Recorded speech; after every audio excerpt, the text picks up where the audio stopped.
Bonjour à tous et bienvenue chez Pure Émotion. Alors, aujourd'hui, j'aimerais aborder avec vous quelques points pour avoir une préparation de mariage sans stress, que vous soyez serein.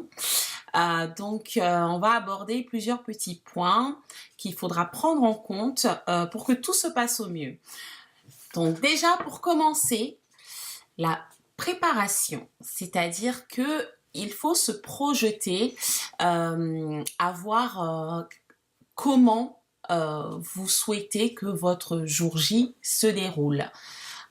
Pour cela, je pense que vous allez vouloir participer à tous les préparatifs et c'est bien parce qu'il faut s'investir, effectivement, c'est votre mariage, donc il faut vraiment donner un maximum. Cependant, vous n'êtes pas toute seule, il y a aussi monsieur qui rentre en jeu et souvent les hommes ont tendance à mettre un peu...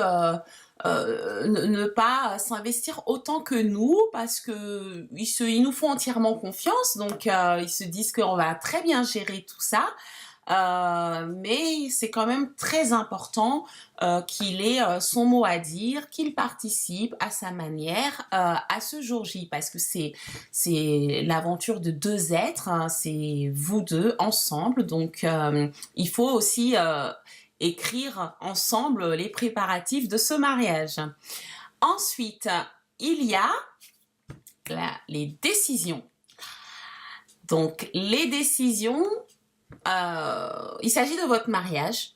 Donc, il faut être en accord avec vos désirs, avec que vous soyez maître en fait des choses. Et alors, vous allez avoir des conseils des proches, de la famille qui vont vous soutenir, vous suggérer plein de choses.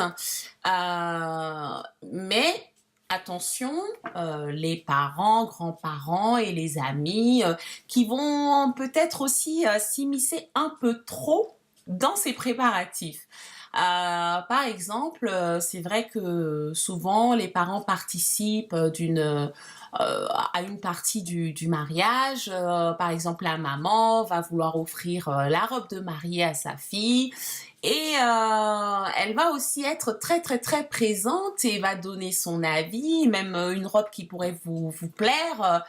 Si ça lui plaît pas, elle va pas se gêner de le dire et peut-être que vous allez vous sentir un peu gêné en se disant bon, c'est elle qui va financer ma robe, alors du coup faut que je sois faut qu'elle soit contente de ma robe. Mais avant tout, il s'agit de votre robe et il faut pas oublier que c'est une seule journée dans votre vie, donc faut vraiment essayer d'expliquer aussi aux proches comment vous voyez les choses et pourquoi la décision finale doit vous appartenir, quoi.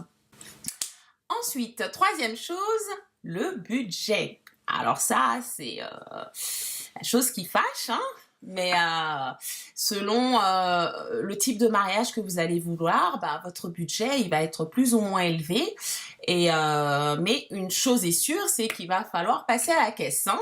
Donc il faudra établir un budget prévisionnel. C'est vrai que c'est dur à définir parce que dans les mois qui vont précéder le mariage, il y a des choses qui peuvent changer, il y a peut-être des petites surprises qui peuvent arriver, des parents ou familles qui vont vouloir contribuer, donc peut-être que vous allez pouvoir vous permettre d'autres choses que vous n'auriez pas imaginées.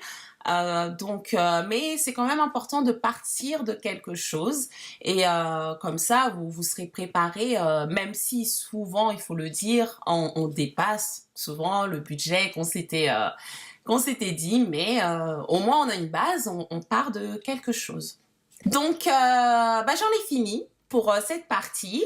J'espère que ça vous a plu. N'hésitez pas à laisser des coms et à liker. Et je reviens très vite vers vous pour plein d'autres conseils. Et voilà, en tout cas, je vous fais de gros bisous.